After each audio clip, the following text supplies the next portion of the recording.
আলোচনা করা উচিত নয়। আমি চেষ্টা করব যে বিষয়ে আমি লেখা জমা দিয়েছি আজকের এই কনফারেন্সের জন্য এবং যে বিষয় আমাকে দেওয়া হয়েছে এবং যতগুলো বিষয় আলোচনা হচ্ছে সব বিষয়ে মূলত বক্তারা তাদের লেখা আগেই জমা দিয়েছেন প্রকাশ হওয়ার জন্য। আজকের কনফারেন্সের প্রতিপাদ্য বিষয় আকিদা ও মানহাজ, সেটাই ভাগ ভাগ করে বিভিন্ন দায়ী আলেম এবং বক্তাগণ নিয়েছেন। তার মধ্যে আমার একটি বিষয় পড়েছে জামাতবদ্ধ জীবনযাপন। এটা আকিদা এবং বিশ্বাসের একটি গুরুত্বপূর্ণ পার্ট হচ্ছে জামাতবদ্ধ জীবনযাপন। কত গুরুত্বপূর্ণ দুই একটা হাদিস বললেই আপনি বুঝতে পারবেন। রাসূল সাল্লাল্লাহু আলাইহি ওয়াসাল্লাম বলছেন, মান ফারাকাল জামাআ শিবরান ফামাতা ইল্লা মাতা মাইতাতান জাহিলিয়াহ। কেউ যদি জামাত বিচ্ছিন্ন অবস্থায় মৃত্যুবরণ করে তাহলে তার মৃত্যু হবে জাহিলিয়াতের মৃত্যু। কেউ যদি জামাত বিচ্ছিন্ন অবস্থায় মৃত্যুবরণ করে তাহলে তার মৃত্যু হবে জাহিলিয়াতের মৃত্যু। রাসূলুল্লাহ সাল্লাল্লাহু আলাইহি ওয়াসাল্লাম আরও বলেন, মান ফারাকাল জামাআহ, কেউ যদি জামাত বিচ্ছিন্ন থাকে, ফাকাদ খালাআ রিবকাতাল ইসলামি মিন উনুকিহি, ইসলামের রশি তার কাঁধ থেকে বিচ্ছিন্ন হয়ে যাবে। রাসূলুল্লাহ সাল্লাল্লাহু আলাইহি ওয়াসাল্লাম আরও বলেন, লা ইয়াহিল্লু দামু মরিইন মুসলিমিন, মুসলমানের রক্ত হালাল নয় যে মুসলমান আশহাদু আল্লা ইলাহা ইল্লাল্লাহ ওয়া আশহাদু আন্না মুহাম্মাদার রাসূলুল্লাহ বলে সাক্ষ্য দিয়েছে, তার রক্ত হালাল নয়, হারাম। তবে তিন শ্রেণীর মুসলমানকে হত্যা করা যায়। হত্যা করবে রাষ্ট্র, আস-সাইয়্যিবুজ জানি, বিবাহিত অবস্থায় জেনায় লিপ্ত ব্যক্তি, আন-নাফসু বিন-নাফস, অন্যকে অন্যায়ভাবে হত্যা করেছে এরকম ব্যক্তি, ওয়াত-তারিকু লিদীনিহি, নিজের দিনকে পরিত্যাগ করেছে এরকম ব্যক্তি, মুফারিকুল জামাআহ, জামাত পরিত্যাগ করেছে এরকম ব্যক্তি। জামাত পরিত্যাগকারী ব্যক্তিকে হত্যা করা যায়। রাসূলুল্লাহ সাল্লাল্লাহু আলাইহি ওয়াসাল্লাম আর এক হাদিসে বলেছেন, আনা আমুরুকুম বিখামসিন, আমি তোমাদেরকে 5টা বিষয়ের আদেশ দিয়ে যাচ্ছি। জামাতবদ্ধ থাকবে, কথা মেনে চলবে, দায়িত্বশীলের আনুগত্য করবে, হিজরত প্রয়োজনে হিজরত করবে, প্রয়োজনে আল্লাহর রাস্তায় জিহাদ করবে। উপরোক্ত হাদিসগুলোর সারমর্ম আমি বক্তব্য খুব হালকাভাবে নিচু আওয়াজে দিব, যেন আমার বক্তব্য শুনে কেউ মনে না করে যে আমি তাকে শত্রু ভেবে বা তাকে ছোট করার জন্য বলছি, তা নয়। আল্লাহে আল্লাহর কসম, আল্লাহে আল্লাহর কসম, শুধু কোরআন এবং হাদিসে কি আছে এবং কোরআন এবং হাদিসের সঠিক ব্যাখ্যাটা কি সেটা মানুষকে জানানো ইলমি আমানত। সেই ইলমি আমানত থেকে আমাদের যে বিষয়গুলো নিয়ে বর্তমানে আলোচনা পর্যালোচনা হয় তার উপর ভিত্তি করে আমি যতটুকু বুঝি, আমরা যতটুকু সঠিক মনে করি ততটুকু উল্লেখ করার চেষ্টা করা। এর মধ্যে কারোর প্রতি আক্রমণ করা, কারোর প্রতি বিদ্রুপ করা সেটা কখনোই উদ্দেশ্য নয়। শুধু নিছকভাবে কোরআন এবং সহিহ হাদিসের ব্যাখ্যাটা তুলে ধরা, সালাফে সালেহিনের বুঝ অনুযায়ী। হাদিসের সারমর্ম কি? জামাতবদ্ধ জীবনযাপন ফরজ। জামাত বিচ্ছিন্ন ব্যক্তিকে হত্যা করা যায়। জামাত বিচ্ছিন্ন ব্যক্তির মৃত্যু হয় জাহিলিয়াতের মৃত্যু। জামাত বিচ্ছিন্ন ব্যক্তি ইসলাম থেকে বের হয়ে যায়। তাহলে আমি যে বিষয়কে বলবো যে এটা জামাতবদ্ধ জীবনযাপন, যেটাকেই বলি না কেন, আমি যদি আজকে বলি যে সালাফি কনফারেন্সে আসা মানে জামাতবদ্ধ জীবনযাপন করা, তাহলে আমার এই কথাটা তখনই ঠিক হবে যখন এই 4টা বাক্য এই সালাফি কনফারেন্সে আসার ওপর প্রয়োগ করা যাবে। যেমন আমি যদি বলতে পারি সালাফি কনফারেন্সে আসা ফরজ, সালাফি কনফারেন্সে আসবে না যে তাকে হত্যা করা যাবে, সালাফি কনফারেন্সে আসবে না যে তার জাহিলিয়াতের মৃত্যু হবে, সালাফি কনফারেন্সে আসবে না যে সে ইসলাম থেকে বের হয়ে যাবে। যদি এই কথাগুলো বলা যায় দলিলের আলোকে, কোরআন সুন্নাহর আলোকে, তাহলে সালাফি কনফারেন্সে আসা জামাতবদ্ধ জীবনযাপন। আর যদি এই কথাগুলো বলা না যায় তাহলে সালাফি কনফারেন্সে আসা নেকির কাজ, জ্ঞান অর্জনের কাজ, কিন্তু জামাতবদ্ধ জীবনযাপন নয়। কথা মনে হয় আমার বুঝতে পারেননি আপনি? সালাফি কনফারেন্সে আসা নেকির কাজ, জ্ঞান অর্জনের কাজ, কিন্তু জামাতবদ্ধ জীবনযাপন নয়। আরও উদাহরণ দিয়ে বলি, আমি যদি বলি জামিয়া সালাফিয়াতে ভর্তি হওয়া ফরজ, জামিয়া সালাফিয়াতে যে ভর্তি হবে না সে জামাত বিচ্ছিন্ন এবং তাকে হত্যা করা যাবে। জামিয়া সালাফিয়াতে যে ভর্তি হবে না সেই ব্যক্তির মৃত্যু জাহিলিয়াতের মৃত্যু হবে। জামিয়া সালাফিয়াতে যে ভর্তি হবে না সে ইসলাম থেকে বের হয়ে যাবে। যদি এই কথাগুলো বলা যায় তাহলে জামিয়া সালাফিয়াতে ভর্তি হওয়া, জামিয়া সালাফিয়ার সাথে থাকা জামাতবদ্ধ জীবনযাপন। আর যদি এই কথাগুলো বলা না যায় তাহলে জামিয়া সালাফিয়াতে ভর্তি হলে নেকি হবে, যে কোনো মাদ্রাসায় ভর্তি হলে নেকি হবে, জ্ঞান অর্জন করলে নেকি হবে, কিন্তু জামিয়া সালাফিয়ায় ভর্তি হওয়া জামাতবদ্ধ জীবনযাপন নয়।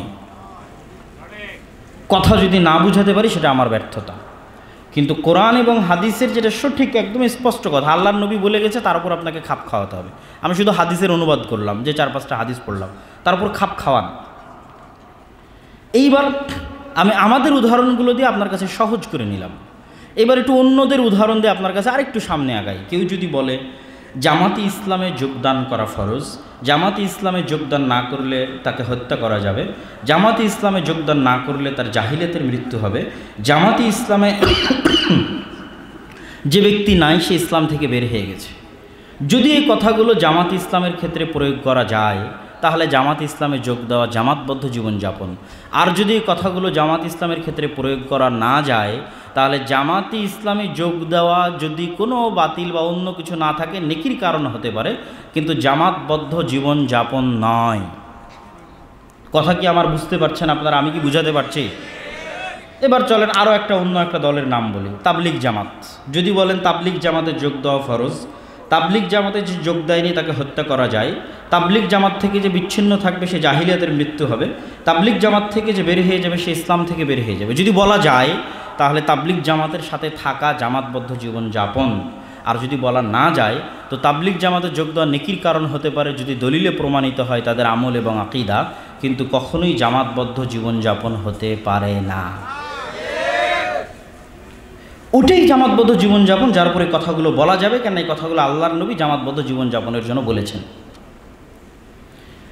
এইবার আমি আমাদের আহলুল হাদিস এবং সালাফি আলেম ওলামার সম্মানে আমি আমাদের কোনো কারো নাম উল্লেখ করলাম না, কিন্তু আপনি এই উদাহরণ থেকে প্রয়োগ করে নিতে পারবেন যে কেউ যদি দাবি করে যে এইটার সাথে থাকা জামাতবদ্ধ জীবনযাপন এবং তার জন্য এই হাদিসগুলো প্রয়োগ করে, তাহলে এই জিনিসগুলো, এই হুকুমগুলো তারপর আরোপ করতে হবে।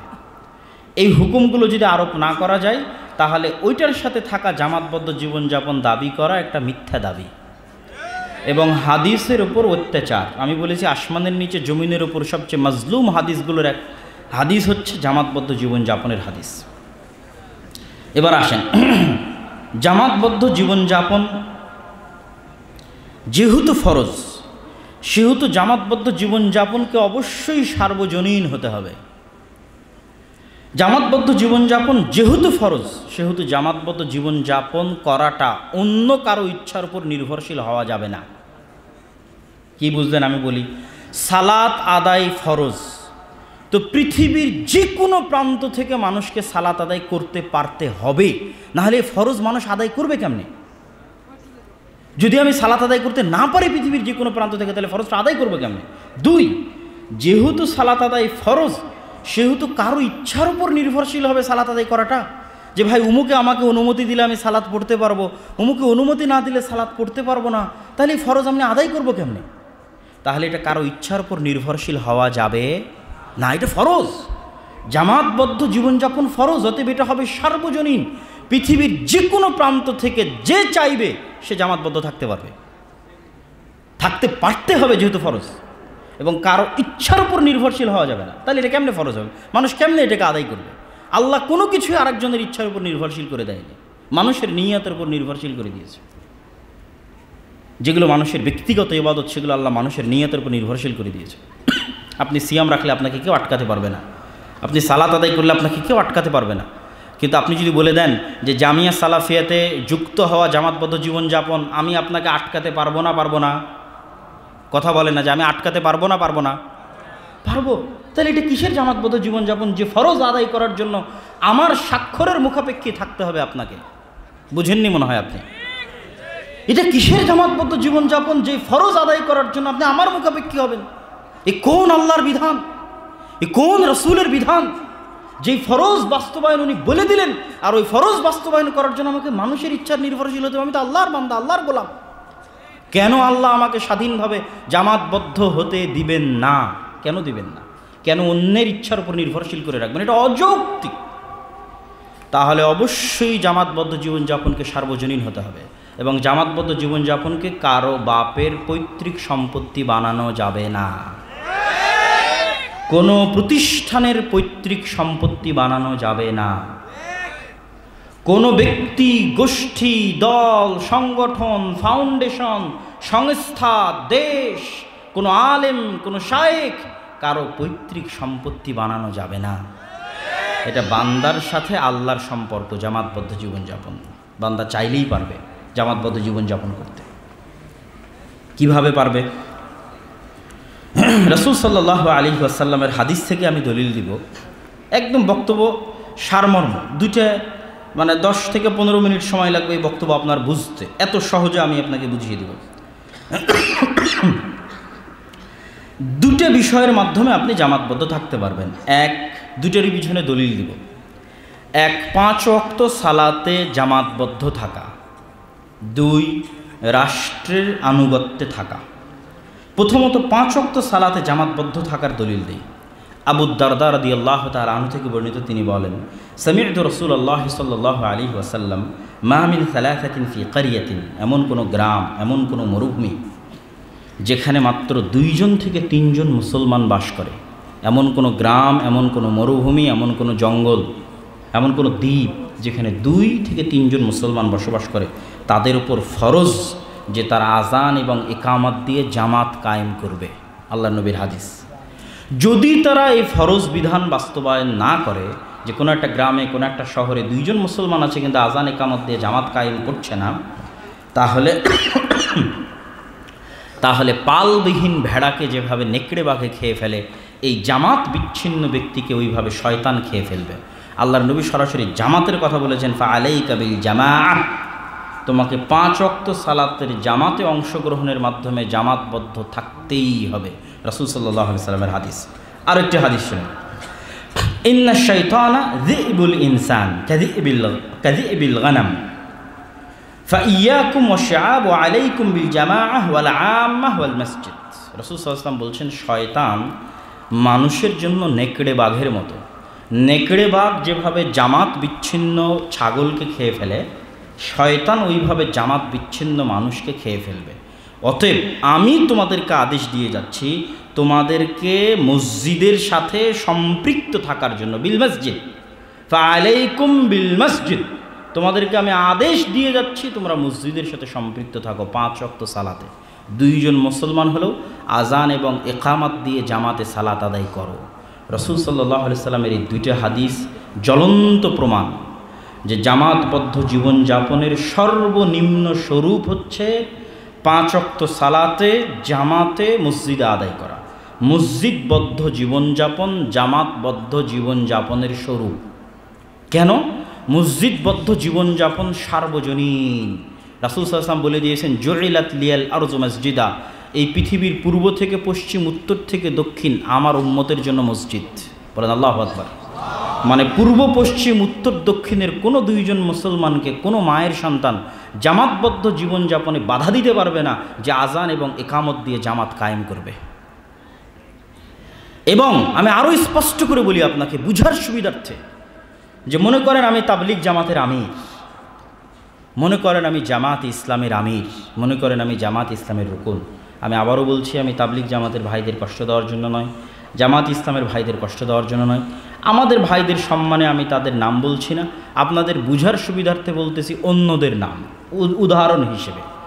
কেউ যদি এই দলগুলোর আমির হয়, রুকুন হয়, এবং সে যদি মসজিদবদ্ধ না থাকে, 5 ওয়াক্ত সালাতে মসজিদবদ্ধ না থাকে, তাহলে সে জামাতবদ্ধ নয়। কথা মনে হয় বুঝতে পারেননি? তাহলে সে জামাতবদ্ধ নয়। আর মনে করেন আমি আপনি আফ্রিকার জঙ্গল, ইউরোপের কোনো দেশ, কোনো অজানা অচেনা কোনো জঙ্গলে 2 জন মুসলমান বাস করে, আজান এবং ইকামত দিয়ে জামাত কায়েম করে, ওর যদি অন্য কোনো ভুল ত্রুটি না থাকে তাহলে দুনিয়ার কোনো দল, দুনিয়ার কোনো সংগঠন ওই ব্যক্তিকে জামাতবদ্ধ জীবনযাপন করেনি এই অপরাধে জান্নাতে যেতে বাধা দিতে পারবে না। ও সবচেয়ে বড় জামাতবদ্ধ জীবনযাপনকারী যে আজান ইকামত দিয়ে 5 ওয়াক্ত সালাত জামাতে কায়েম করেছে। একদম উদাহরণ দিয়ে পরিষ্কার করে দিলাম যে জামাতবদ্ধ জীবনযাপনের সর্বনিম্ন স্বরূপ 5 ওয়াক্ত সালাত মসজিদে। 2, রাষ্ট্রের আনুগত্য। মুসলমানের জান ও মালের নিরাপত্তা রক্ষার খাতিরে কেন্দ্রীয় শাসন ব্যবস্থার অধীনে থাকা ইসলামের দৃষ্টিতে ফরজ। 1 সেকেন্ডের জন্য নেতাবিহীন থাকা যাবে না, মানে রাষ্ট্রীয় ক্ষমতা সম্পন্ন নেতাবিহীন 1 সেকেন্ডের জন্য থাকা যাবে না। থাকলেই নিরাপত্তার অধপতন হবে, রক্ত প্রবাহিত হবে, মা বোন ধর্ষিতা হবে, যেমনটা সিরিয়াতে হচ্ছে, যেমনটা লিবিয়াতে হচ্ছে, যেমনটা ইয়েমেনে হচ্ছে। তারা রাষ্ট্রীয় নেতার বিরুদ্ধে অস্ত্র উত্তোলন করেছে। অস্ত্র উত্তোলন করাতে নিরাপত্তা ধ্বংস হয়ে গেছে।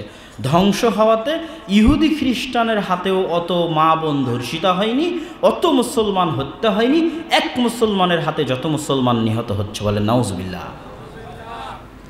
এই জন্য কেন্দ্রীয় শাসন ব্যবস্থা ফরজ।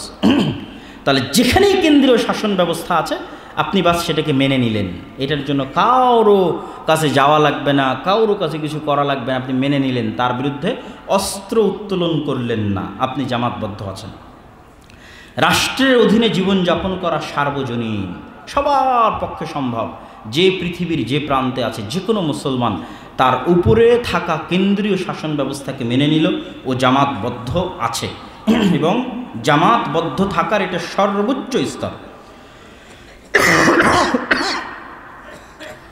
আপনি চলমান বর্তমান যে ফাসেক রাষ্ট্র আছে, তথা আমাদের মুসলিম রাষ্ট্রগুলো এখন ফাসেক রাষ্ট্র, এগুলো একটাও ইসলামী খেলাফার আদলে চলে না। ইসলামী খেলাফার ওপর গত কয়েকদিন আগে পাতিরাতে আমি বক্তব্য দিয়েছিলাম, এবং আর একটা হচ্ছে ব্রাইতে বক্তব্য দিলাম, যেখানে বলেছি যে 5 ওয়াক্ত সালাত মানে ইসলামী রাষ্ট্র নয়। যে একটা ইসলামী রাষ্ট্রে সবাই 5 ওয়াক্ত সালাত আদায় করে, এটা ইসলামী রাষ্ট্র নয়। একটা ইসলামী রাষ্ট্রের সবাই পর্দা করে, এটাও ইসলামী রাষ্ট্র নয়। ইসলামী রাষ্ট্র কোনটা? এগুলো তো থাকবেই, কিন্তু মৌলিকভাবে ইসলামী রাষ্ট্র কোনটা? যেই রাষ্ট্র তার শতভাগ নাগরিককে সমানভাবে ন্যায়পরায়ণতা, ন্যায় বিচার, সততা দিতে পেরেছে, ওটা ইসলামী রাষ্ট্র। তা আমাদের এগুলো তো ইসলামী রাষ্ট্র নয়, এগুলো তো ফাসিক রাষ্ট্র। এখানে না দিন আছে, না ধর্ম আছে, না এখানে মানুষের ন্যায় বিচার আছে। কিন্তু এই ফাসিক রাষ্ট্র জামাতবদ্ধ জীবনযাপনের স্বরূপ হতে পারে যতক্ষণ এই ফাসিক রাষ্ট্রকে আপনি কাফের না বলছেন, যতক্ষণ এই ফাসিক রাষ্ট্রকে আপনি দারুল কুফুর না বলছেন, যেটা দারুল কুফুর হয়ে গেছে, এর যে নেতা সে কাফের হয়ে গেছে, এটা ওপেন ঘোষণা দিয়ে বলতে হবে। তবেই আপনি আর একটা 10 জন 15 জন মিলে জামাতবদ্ধ জীবনযাপনের স্বরূপ দাঁড় করাতে পারবেন। তবেই আপনি আর একটা দায়িত্ব নিয়ে বলতে পারবেন যে হ্যাঁ, আমার এটা জামাতবদ্ধ জীবনযাপন, আমি এটার নেতা, তোমরা আমার আনুগত্য করো, তোমরা আমার কথা শোনো। এটা কখন বলতে পারবেন? তখনই বলতে পারবেন যখন এই রাষ্ট্রকে আপনি কাফের রাষ্ট্র বলে দিবেন, এই রাষ্ট্রের নেতাকে কাফের বলবেন, এই রাষ্ট্রকে দারুল কুফর বলবেন। কিন্তু যখন এই রাষ্ট্রকে দারুল কুফর বলবেন না, এই রাষ্ট্রের নেতাকে কাফের বলবেন না, ফাসেক মুসলিম বলবেন, ফাসেক মুসলিম রাষ্ট্র বলবেন, আবার আপনিই 10-15 জন মিলে বলবেন যে না, আমার এটা জামাতবদ্ধ জীবনযাপন, সেটা জামাত ইসলামী হোক, সেটা তাবলিগ জামাত হোক, আর যেই হোক, তখন সবচেয়ে বড় সমস্যা কী দাঁড়াবে জানেন? রাসূল সাল্লাল্লাহু আলাইহি ওয়াসাল্লাম বলেছেন, একই এলাকায় একই সাথে 2 জন যদি নেতৃত্বের দাবিদার হয়, আনুগত্যের দাবিদার হয়, রাষ্ট্রীয় ক্ষমতার দাবিদার হয়, জামাতের দাবিদার হয়, তাহলে আর একজনকে তোমরা হত্যা করো। এখন কোথায় যাবেন? একই সাথে একই জায়গায় একই এলাকায় রাষ্ট্রীয় ক্ষমতার দাবিদার, জামাতবদ্ধ জীবনযাপনের দাবিদার, ইমারাতের দাবিদার একের অধিক ব্যক্তি হতে পারবে না। যদি আমি আজকে এখানে একটা নতুন ইমারত খুলতে চাই, আল ইমারা আল ইসলামিয়াহ বে আফগানিস্তান, এরকম আজকে আমি আবদুল্লাহ আজকে এখানে নতুন একটা ইমারত খুলবো আপনাদেরকে নিয়ে, আল ইমারা আল ইসলামিয়াহ বে বাংলাদেশ, এটা কখন খুলতে পারবো? আপনাদের কাছে বায়াতও নিতে পারবো, আপনারা আমার অধীনে আমার অনুসরণও করতে বাধ্য, আমার সাথে জিহাদও করতে বাধ্য। এটা কখন করতে পারবো? যখন আমি ওপেন ঘোষণা দিব এই রাষ্ট্র কাফের, এই রাষ্ট্রের নেতা কাফের। বুঝেননি মনে হয় আমার কথা? এটা যদি আমি ওপেন ঘোষণা না দিতে পারি, তাহলে এটা তো আমার মুনাফিকি। ঘোষণাও দিতে পারছি না, আবার আমি আর একটা জামাত কায়েম করে রেখেছি যে আমি এটা আমার সাথে থাকলে তোমরা জামাতবদ্ধ জীবনযাপন করবো, আমার আনুগত্য করা তোমাদের জন্য জরুরি, যেমন আল্লাহ রাসূলের আনুগত্য করা জরুরি।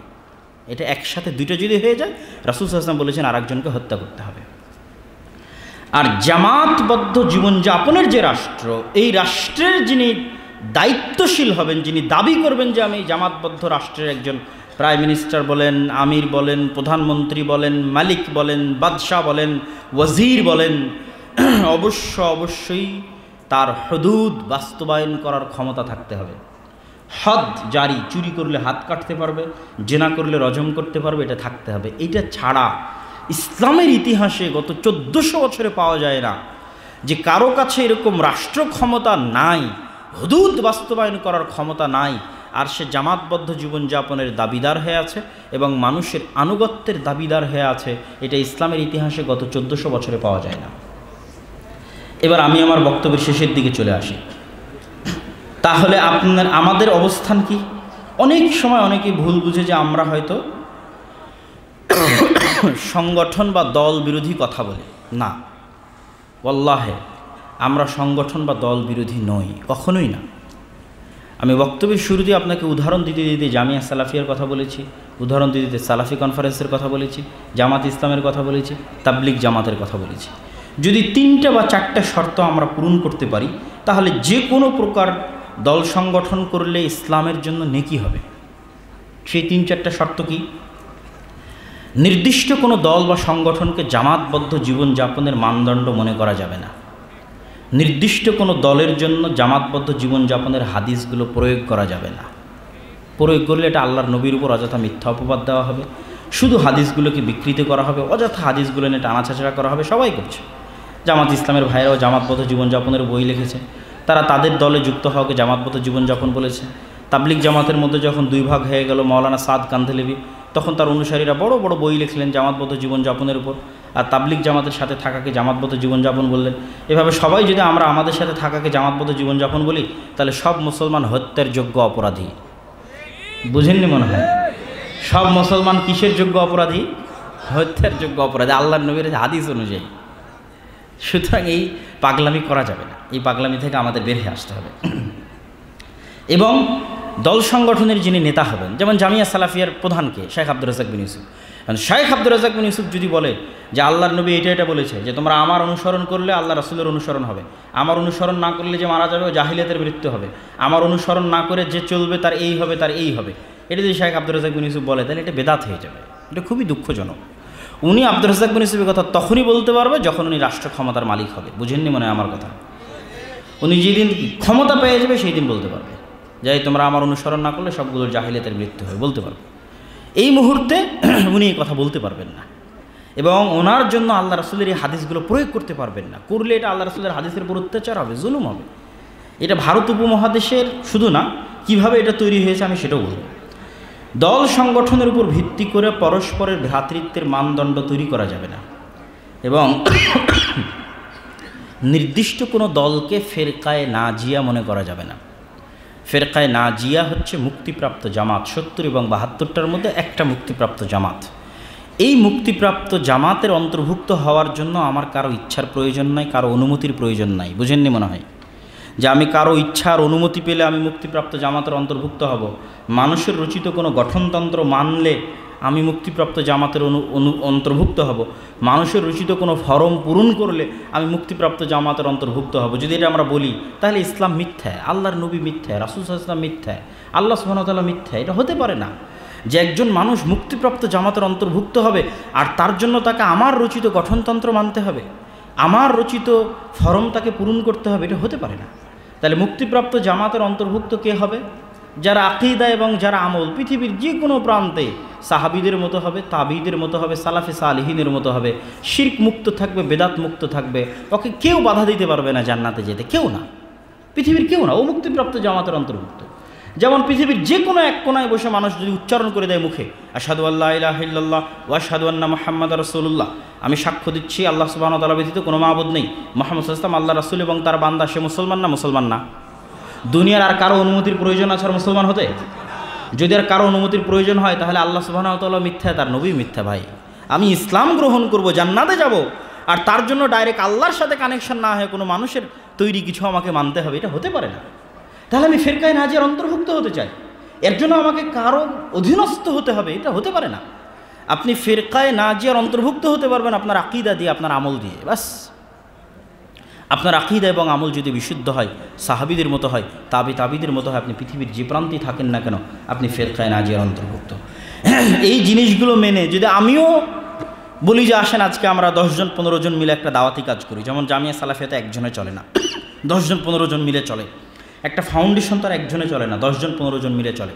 যদি এই শর্তগুলো বাস্তবায়ন করা যায় তাহলে তখন মাদ্রাসার সাথে, ফাউন্ডেশনের সাথে, দলের সাথে, সংগঠনের সাথে, একটা লাইব্রেরির সাথে কোনো পার্থক্য থাকবে না। এগুলো সবগুলো কি ভাই?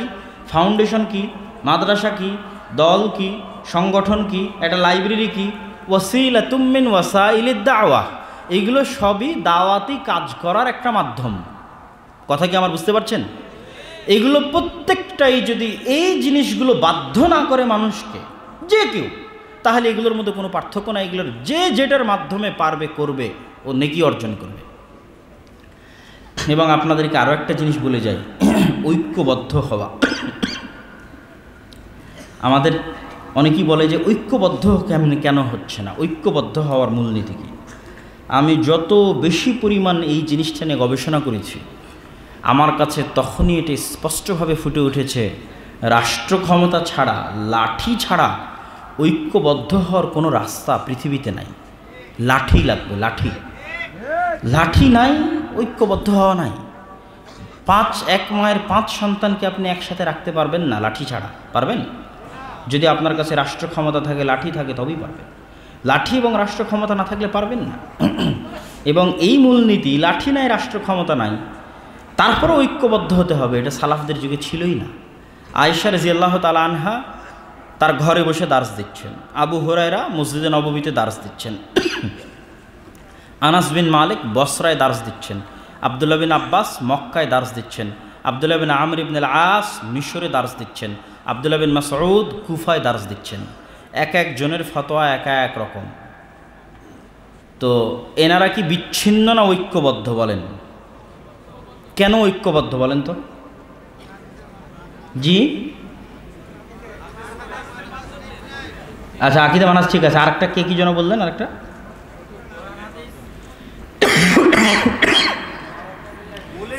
এক রাষ্ট্রীয় ক্ষমতার অধীনে তারা জীবনযাপন করছে। বুঝেননি মনে হয়? ওমর রাদিয়াল্লাহু তাআলা আনহু খলিফাতুল মুসলিমিন, আবু বকর খলিফাতুল মুসলিমিন, ওসমান খলিফাতুল মুসলিমিন, আলী খলিফাতুল মুসলিমিন। এই এক খলিফার অধীনে আয়েশাও আছে, এই এক খলিফার রাষ্ট্রীয় কেন্দ্রীয় শাসনের অধীনে আব্দুল্লাহ বিন আমর ইবনে আসও আছে, এই এক খলিফার অধীনে আব্দুল্লাহ বিন মাসউদ ও কুফায় আছে, এই এক খলিফার অধীনে আব্দুল্লাহ বিন আব্বাস ও মক্কায় আছে। এদের ফতোয়া যতই ভিন্ন হোক, এদের দাওয়াতি কাজ যতই ভিন্ন হোক, এরা ঐক্যবদ্ধ কেন? এদের কেন্দ্রীয় শাসন ব্যবস্থা এক, এবং ওটা জামাতবদ্ধ। ওটাই জামাতবদ্ধ জীবনযাপনের মানদণ্ড। এটার আরও একটা ছোট্ট উদাহরণ আপনাকে দিই। আবু বকর রাদিয়াল্লাহু তাআলা আনহু যখন যাকাত অনাদায়কারীদের বিরুদ্ধে যুদ্ধ ঘোষণা করলেন, ওমর রাদিয়াল্লাহু তাআলা আনহু বললেন, এরা তো সব কালেমা পড়েছে, কেন এদের হত্যা করবেন? আবু বকর রাদিয়াল্লাহু তাআলা আনহু বললেন, এরা যদি ওই রশিও না দেয় উটের, তো ওই রশির জন্য এদের হত্যা করবো, আমি যুদ্ধ করব। কেন? আবু বকর হচ্ছে খলিফাতুল মুসলিমিন, উনি এক খলিফা হিসেবে তার অধীনে রাষ্ট্র চালাচ্ছে। এই খলিফার আনুগত্য যে করবে না, ওর জন্য এবার আল্লাহ রাসূল বলছেন এই হাদিসগুলো। খালি এই হাদিসগুলো শুনেন, এই আগের হাদিসগুলো মিলান আর এই হাদিসগুলো মিলান, যে এই হাদিসগুলো রাসূল সাল্লাল্লাহু আলাইহি ওয়াসাল্লাম এই খলিফার জন্য বলতেছে। ইন্নামাল ইমামু জুন্নাতুন ইউকাতালু মিন ওয়ারাইহি, রাষ্ট্রের নেতা, ইমাম হচ্ছে ঢাল, তার পিছনে থেকে জিহাদ করতে হবে। রাষ্ট্রনেতা না থাকলে জিহাদ হবে না। তাসমা তুতির, রাষ্ট্রের নেতার আনুগত্য করো। ওয়াইন জুরিবা জাহরুক, যদিও সে তোমার পিটাই, ওয়াও খেদা মালুক, তোমার মাল কেড়ে নেয়, তবুও তুমি তার অনুসরণ করো। মান আতাকুম ও আমরুকুন জামিয়া, তোমাদের মধ্যে একজন নেতা আছে, রাষ্ট্রনেতা, এমতো অবস্থায় কেউ যদি এসে তোমাদের মধ্যে ফাটল তৈরি করতে চায়, তাহলে ওই আর একজনকে তোমরা হত্যা করো। ইদা বৌয়ালি খালিফাতাইন, যদি একই সাথে 2 জন খালিফা 2 জন আমিরের দাবি করে, আর একজন খলিফা আর একজন আমিরকে হত্যা করো। রাসূল সাল্লাল্লাহু আলাইহি ওয়াসাল্লাম বলছেন, মান কারিহা, কেউ যদি তার রাষ্ট্রনেতার পক্ষ থেকে অপছন্দনীয় কিছু দেখে ফালিয়াসবির, সেজন্য ধৈর্য ধারণ করে। ফা ইন্না লাইসা আহাদুম মিনান নাসি খারাজা মিনাস সুলতানি শিবরান, কেননা মানুষের মধ্যে কেউ যদি কেন্দ্রীয় শাসন ব্যবস্থা থেকে 1 বিঘত পরিমাণ বেড়ে হয়ে যায়, ফামাতা আলাইহি, তাহলে কেন্দ্রীয় শাসন ব্যবস্থা থেকে 1 বিঘত বের হয়ে গেল, ও জাহিলিয়াতের মৃত্যুবরণ করবে। মান আতা আমিরি, যে ব্যক্তি রাষ্ট্রের নেতা খলিফার অনুসরণ করবে, ফাকাদ আতা আনি, সে আমার অনুসরণ করবে। অমান আসা, আর যে ব্যক্তি রাষ্ট্রনেতা রাষ্ট্রের খলিফার অনুসরণ করবে না, সে আমার অনুসরণ করবে না। কত হাদিস নেবেন, কিতাবুল ইমারা, সহি মুসলিম অধ্যায়গুলো সব কিতাবুল ইমারায় আছে। আর আগের হাদিসগুলো তো পড়লেনি। জামাতবদ্ধ নাই যে তাকে হত্যা করা যাবে, জামাতবদ্ধ নাই যে সে জাহিলিয়াতের মৃত্যু হবে।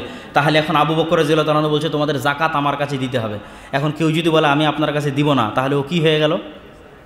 বলেন তো কি হয়ে গেল? জামাত বিচ্ছিন্ন হয়ে গেল। কি হয়ে গেল? জামাত বিচ্ছিন্ন হয়ে গেল। ও খারিজি। ভাই আমরা খারিজি বলি কেন? খারিজি মানে খারেজ আনিল জামা, জামাত থেকে বের হয়ে গেছে। খারিজি মানে খারেজ আনিল জামা, জামাত থেকে বের হয়ে গেছে। আলী রাদিয়াল্লাহু তাআলা রাষ্ট্রনেতা, ওর বিরুদ্ধে যুদ্ধ করবে, তাহলে সে খারিজি না? জামাত থেকে বের হয়ে যায়নি? ওর উপরে এই হাদিসগুলো প্রয়োগ হবে, ওর উপর আমিরের হাদিস প্রয়োগ হবে, ওর উপর জামাতবদ্ধ জীবনযাপনের হাদিস প্রয়োগ হবে, আর ওকে হত্যা করা যাবে। কত দলিল নেবেন? কিন্তু ওই যে ভিন্ন ভিন্ন ফতোয়া দিচ্ছে, ভিন্ন ভিন্ন দাওয়াতি কাজ করছে, এরা সব ঐক্যবদ্ধ আছে। ইমাম বুখারী রাহিমাহুল্লাহ আহমদ বিন হাম্বালের ছাত্র, আহমদ বিন হাম্বাল শাফির ছাত্র, ইমাম বুখারীর ছাত্র মুসলিম। তা আহমদ বিন হাম্বাল চাইলে তো বলতে পারত। আহমদ বিন হাম্বালের আরেক ছাত্র ইমাম আবু দাউদ, আবু দাউদ, বুখারী, মুসলিম, তোমরা সব আমার মাদ্রাসায় দার্স দিবা। আমি যে মসজিদে দার্স দিচ্ছি এখানেই দার্স দিতে হবে। এখানে যদি দার্স না দাও তাহলে তোমরা বিচ্ছিন্ন। বুঝেননি মনে হয় আমার কথা? তো তাতে তিনি করলেন না। ইমাম বুখারী আহমদ বিন হাম্বালের কাছে পড়ে চলে গেলেন নিশাপুরে, চলে গেলেন বোখারায়। বোখারা থেকে ওনাকে বের করে দিলে, উনি আসলেন নিশাপুরে। নিশাপুর থেকে ওনাকে বের করে দিল, এই তো রাস্তার মধ্যে ওনার মৃত্যুবরণ হলো। তারপরে ইমাম আবু দাউদ বাগদাদ বসরায় দার্স দিতে লাগলেন, ইমাম মুসলিম তার নিজ শহরে দার্স দিতে লাগলেন। যে যার মতো সেখানে দার্স দিচ্ছে, এবং এক একজনের সাথে আরেকজনের মতভেদও হচ্ছে, কিন্তু তারপরেও ওরা জামাতবদ্ধ আছে। কেন জামাতবদ্ধ আছে বলেন তো? এক কেন্দ্রীয় খলিফা শাসন ব্যবস্থার অধীনে আহমদ বিন হাম্বলও জীবনযাপন করতেছে, ইমাম বুখারীও জীবনযাপন করতেছে, ইমাম মুসলিমও জীবনযাপন করতেছে। ওরা সব ঐক্যবদ্ধ। রাষ্ট্রের বাইরে, লাঠির বাইরে ঐক্যবদ্ধ হওয়ার কোনো থিওরি ইসলামে এখন পর্যন্ত দলিলের আলোকে কেউ খুঁজে দিতে পারবে না। বাস্তবে সম্ভাবনাও হবে না, সম্ভব নয়, অসম্ভব। বরং কি হবে? ঐক্যবদ্ধ কি? আপনি আকীদা এবং মানহাজ এক। আপনি আরেকজনের বিরুদ্ধে মারামারি করছেন না,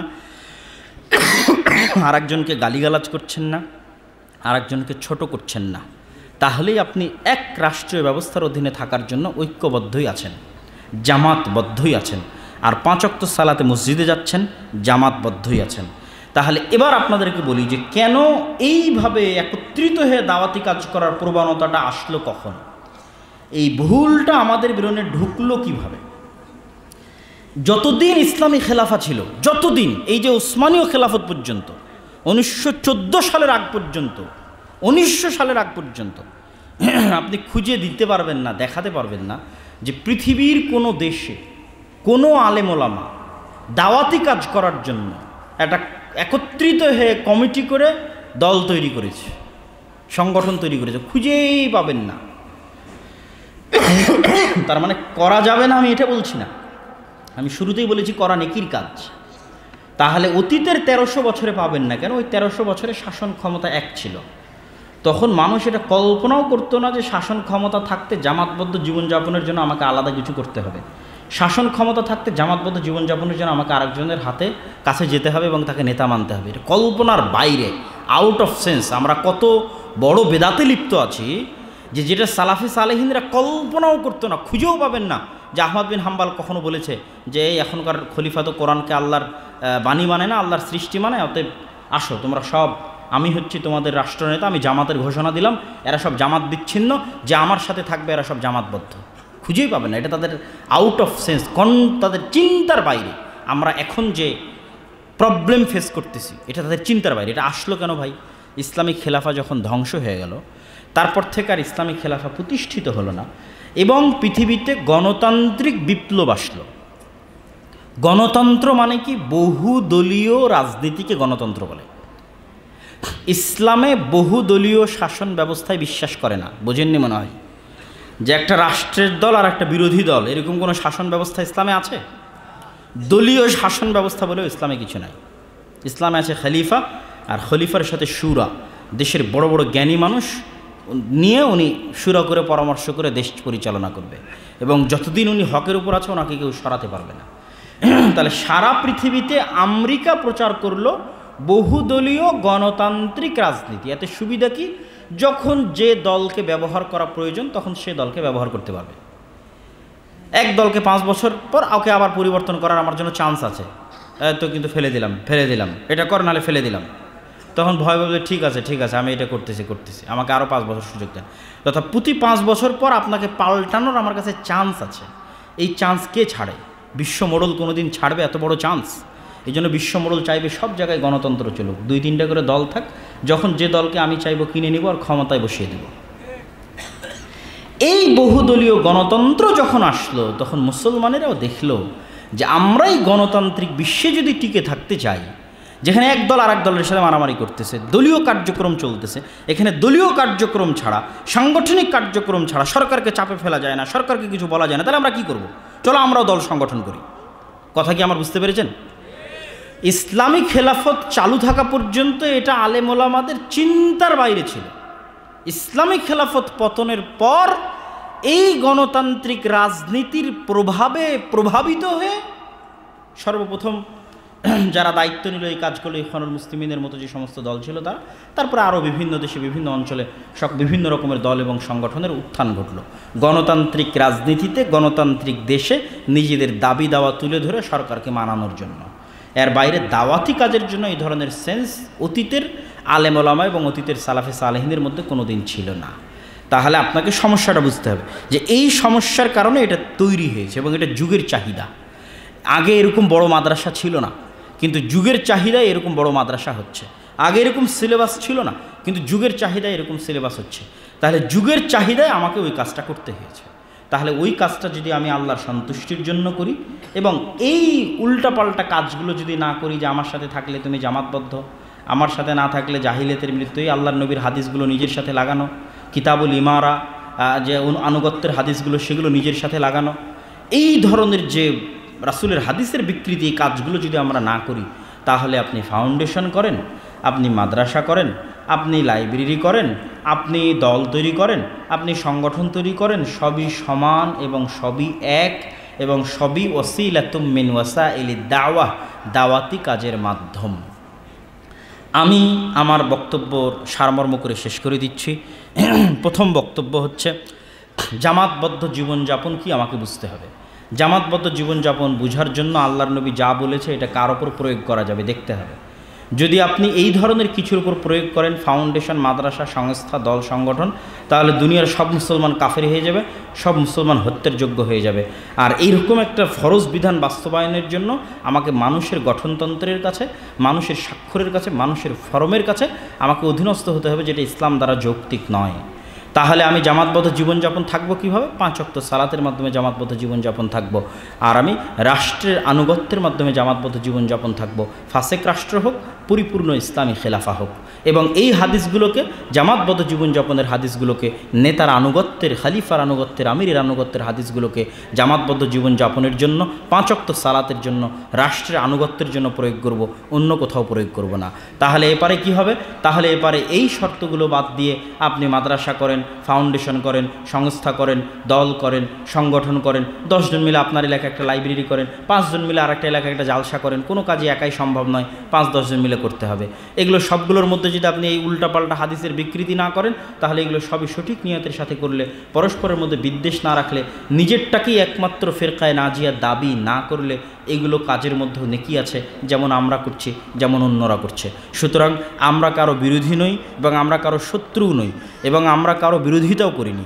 আমরা জাস্ট কোরআন এবং হাদিসের আলোকে যেটা সঠিক মাসালা সেটা তুলে ধরার চেষ্টা করেছি, যে কি সমস্যা তৈরি হয়েছে এবং সেই সমস্যা এক্সাক্ট কোথায়, সেটার সমাধান কি। এই এক্সাক্ট সমস্যা তুলে ধরে এক্সাক্ট সমাধানও আজকের আলোচনায় বলে দিলাম। যারা পরবর্তীতে আলোচনা দেখবেন, অনলাইনে দেখবেন, মিডিয়ায় দেখবেন, যে যেখান থেকে দেখেন, আমি সকলকে অন্তরস্থল থেকে অনুরোধ করব, আপনারা কখনোই এই বক্তব্যটাকে আপনার নিজের বিরুদ্ধে নেবেন না, বরং এই বক্তব্যকে নেবেন কোরআন এবং হাদিসের ব্যাখ্যা হিসেবে। এটা হচ্ছে ইলমের আমানত। আমি যেটা জানি, যেটা সঠিক মনে করছি, এটা বলে দেওয়া আমার ওপর ফরজ। বড় বড় আলেম ওলামা যেটাকে সঠিক মনে করছে, এটা বলা আমার ওপর ফরজ। সেই ফরজ বিধান পালন করতে গিয়ে হাজার হাজার মানুষকে এই হাদিসগুলো দিয়ে পথভ্রষ্ট করা হচ্ছে, এই হাদিসের বিকৃতি করা হচ্ছে। সেই জায়গা থেকে আবার কেউ হয়তো এক ধাপ এগিয়ে এই ধরনের যে দাওয়াতি কাজ চলছে বিভিন্ন কিছুর মাধ্যমে 10 জন 15 জন একত্রিত হয়ে এগুলোর বিরুদ্ধে বলছে। দুটোর মধ্যে একটা সামঞ্জস্য করে কোনটা সঠিক সেটা তুলে ধরার চেষ্টা করেছি। আল্লাহ সুবহানাহু ওয়া তাআলা আমাদের কবুল করুক, আল্লাহুম্মা আমিন। বক্তব্য শেষ করব, আমার পরে আর কোনো বক্তা নাই। আগামীকাল ফজরের আজান হবে 4:57 আজান হওয়ার পরপরই সালাত শুরু হবে। শেখ হাসানুল বান্না মাদানী তিনি ফজরের সালাতে ইমামতি করবেন এবং তারপরে ফজরের সালাতের পর দার্সে কোরআনে তিনি আলোচনা করবেন। তারপরে আমাদের কিছু আনুষ্ঠানিকতা আছে। আগামীকাল সকালে দার্সে কোরআনের পরে কিছু প্রশিক্ষণ আছে, প্রশ্নোত্তর পর্ব আছে, সব কিছু এই প্যান্ডেলে অনুষ্ঠিত হবে। আরও যদি কোনো অনুষ্ঠান থাকে দিনী ভাইদের সাথে পরিচিতি পর্ব, সেগুলো হবে ইনশাল্লাহ। তারপরে জুমার খুতবা হবে এবং জুমার খুতবায় সকলে উপস্থিত থাকার চেষ্টা করবেন। আর যে বইগুলোর ঘোষণা আমরা আগেও দিয়েছি, নতুন করে দেওয়ার প্রয়োজন নাই। ফিকুস সালাফ, সিলসিলা সহিহা, মিন্নাতুল বারি, সদাচরণ, এই বইগুলো, মাসিক আল ইতিসাম, এগুলো সবগুলোকে মূল্যায়ন করার চেষ্টা করবেন। এবং মসজিদের যে ঘোষণা আপনাদের জন্য দেওয়া আছে সেটা সব সময় দানের স্টলে হোক, স্টেজে হোক, আপনারা সেই নামগুলো লেখাতে পারবেন। এই বলে আজকে আমরা বৈঠক শেষে দোয়া